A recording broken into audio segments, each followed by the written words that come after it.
Hello बच्चों, let's read statement जो कि हमें यहाँ पे दी गई है।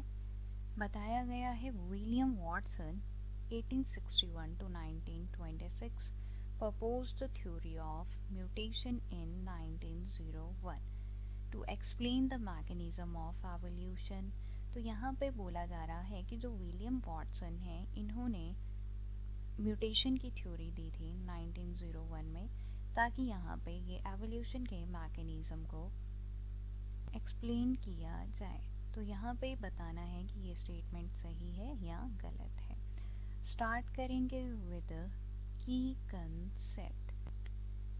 सबसे पहले हम यहाँ पे म्यूटेशन थ्योरी को डिस्कस करेंगे। म्यूटेशन थ्योरी जो है ये हमारी दी गई थी बाय द ह्यूगर डे व्रिस। उन्होंने जो है ये थ्योरी दी थी और उनके अकॉर्डिंग जो न्यू स्पीसीज हैं वो हमारी फॉर्म यहाँ पे नहीं होती है by the continuous variation, but जो वेरिएशंस हैं उनके हिसाब से वो सडनली हमें जो है दिखने लगती हैं। सडनली जो है इसका अपीयर होता है, ये दिखने लगती हैं एंड देन इन्हें जो है हम यहाँ पे म्यूटेशंस कह देते हैं। तो इन्होंने बोला था कि जो म्यूटेशंस हैं वो हेरिटेबल होती हैं, मींस एक जनरेशन से दूसरी जनरेशन में ट्रांसफ़र हो जाती है और देन यहाँ पे हेरिटेबल होने के साथ साथ जो सक्सेसिव जनरेशन आती है उनमें ये म्यूटेशंस जो हैं परसिस्ट हो जाती हैं, उनमें ये रहती हैं। तो इस तरह से म्यूटेशन थ्योरी को ह्यूगो डे व्रिस ने जो है एक्सप्लेन किया था।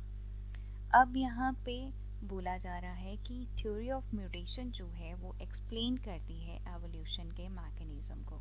तो यहाँ पे जितना भी हमने डिस्कशन किया उसमें एवोल्यूशन का कंसर्न था सिर्फ यहाँ पे, जहाँ पे बोला जा रहा था कि जो म्यूटेशंस हैं वो हेरिटेबल होती हैं और सक्सेसिव जनरेशन्स में जो है ये म्यूटेशंस देखी जाती हैं।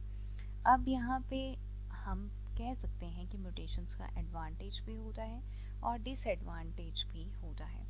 आप पूछेंगे कि एडवांटेज किस तरह से होगा, तो चलिए डिस्कस कर लेते हैं।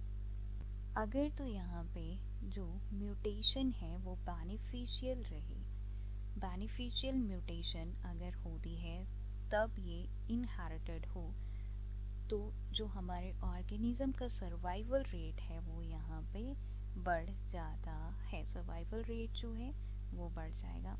बट अगर यही म्यूटेशन जो है वो गलत हो जाती है, डिसएडवांटेज अगर हम इसका देखें तो हार्मफुल म्यूटेशंस जब होती हैं देन ये कॉज करती हैं जेनेटिक डिसऑर्डर को, या सिंपली हम कह सकते हैं कैंसर को ये कॉज करती है। तो ये तो छोटा सा ओवरव्यू है about the mutation, but statement हमें बताना है सही है कि गलत है। तो विलियम वॉटसन की अगर हम यहाँ पे बात करते हैं, विलियम वॉटसन को भी डिस्कस कर लेते हैं।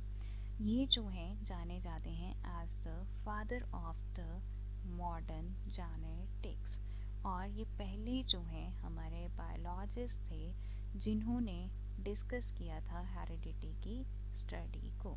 बट इसका जो है म्यूटेशन की थ्योरी से कोई कंसर्न नहीं है। तो हम यहाँ पे क्लियरली ये लिखेंगे कि ये जो हमारा स्टेटमेंट है वो यहाँ पे फॉल्स स्टेटमेंट है, बिकॉज ह्यूगो डे व्रिस ने जो है म्यूटेशन की थ्योरी को दिया था to explain the evolution. I hope you understood it well. Best of luck.